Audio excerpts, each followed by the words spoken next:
बिहार के पटना में खाद्य तेलों में तो राहत मिलती नहीं दिखाई दे रही है, लेकिन दालों का भाव आंशिक रूप से नरम हुआ है।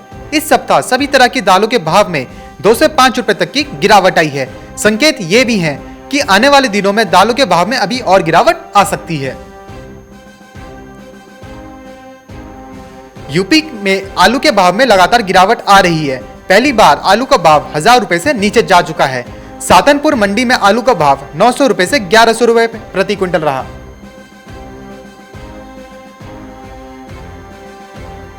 बंगाल के सिलीगुड़ी शहर में आलू और प्याज की कीमत में काफी कमी हुई है। अब थोक बाजार में सादा आलू 13 से 14 रुपए, लाल आलू 18 से 20 और प्याज 25 से 30 रुपए किलो मिलने लगे हैं। वहीं खुदरा बाजार की बात करें तो खुदरा बाजार में भी कीमत कुछ कम होकर सादा आलू की 30 से 35, लाल आलू की 35 से 40 और प्याज की 45 से 50 रुपए किलो हुई है। एमपी के दतिया जिले में सरकार द्वारा 28 खरीदी केंद्रों के अलावा कृषि उपज मंडी दतिया, भांडेर, सेवढ़ा और इंदरगढ़ मंडी में इस बार रिकॉर्ड खरीदी हुई है। विपणन संघ का 16,000 मैट्रिक टन लक्ष्य पहले ही पूरा हो गया है। दूसरी ओर दतिया कृषि उपज मंडी में 1.5 लाख तक से ज्यादा की खरीदी अब तक की जा चुकी है। जिले के 28 धान खरीदी केंद्रों पर किसानों ने अब तक लगभग 20,500 मैट्रिक टन धान खरीदा जा चुका है। यह धान जिले के 2157 किसानों ने इन केंद्रों को भेजा है। एमपी के श्योपुर कृषि मंडी में व्यापारियों द्वारा किसानों के धान को पिछले दिनों 2800 रुपए प्रति क्विंटल तक खरीदा था, लेकिन जैसे ही मंडी में किसानों के ट्रैक्टर ट्रॉलियों की भीड़ जमा हुई, वैसे ही व्यापारियों द्वारा धान के दाम घटाकर 1800 से 2200 रुपए तक बोली लगाना शुरू कर दिए गए। मध्य प्रदेश की रतलाम कृषि उपज मंडी में नए प्याज की आवक बढ़ने के कारण प्याज के औसत भाव में 5 रुपए प्रति किलो तक गिरावट रही, जिससे किसानों में असंतोष देखा गया। नए प्याज की आवक 8,044 कट्टों की रही और भाव 480 रुपए से 2301 रुपए प्रति क्विंटल तक रहे।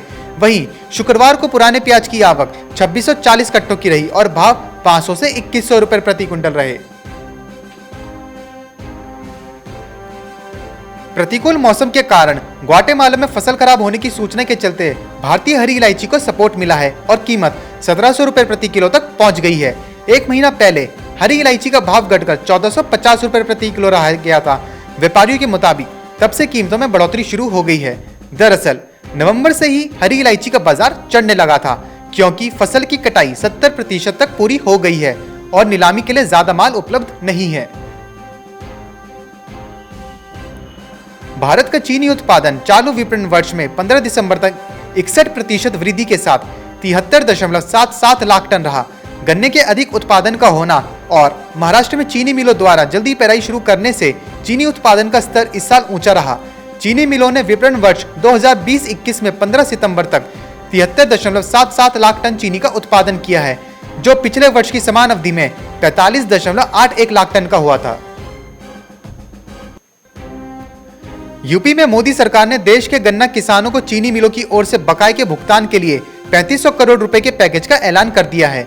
देश में सबसे बड़ा गन्ना उत्पादन वाला उत्तर प्रदेश में पिछले 3 साल में गन्ने के मूल्यों में किसी तरह की बढ़ोतरी नहीं की गई है, जिसके चलते चीनी मिल मालिकों ने गन्ना किसानों को इस बार बिना कीमत की पर्ची काट कर दी है। सूबे में योगी सरकार के आने के बाद गन्ने के मूल्य में सिर्फ 2017-18 के सीजन में 10 रुपए प्रति क्विंटल को बढ़ाया गया था, जिसके बाद से दोबारा कीमत नहीं बढ़ाई आई है। सरकार चीन से आयात होने वाले शुगर सिरप पर सख्त कदम उठाने जा रही है। सरकार इसके आयात पर पूरी तरह से रोक लगाने पर विचार कर रही है। देश में शहद के कई ब्रांड में शुगर सिरप की मिलावट पाई गई थी। इस विवाद को लेकर एमएसएमई और ट्रांसपोर्ट मिनिस्टर नितिन गडकरी ने कहा कि मिलावटी शहद को ध्यान में रखते हुए चाइनीज शुगर के आयात पर रोक का फैसला लिया जा सकता है। इसके अलावा आयात पर शुल्क बढ़ाने पर भी विचार किया जा रहा है।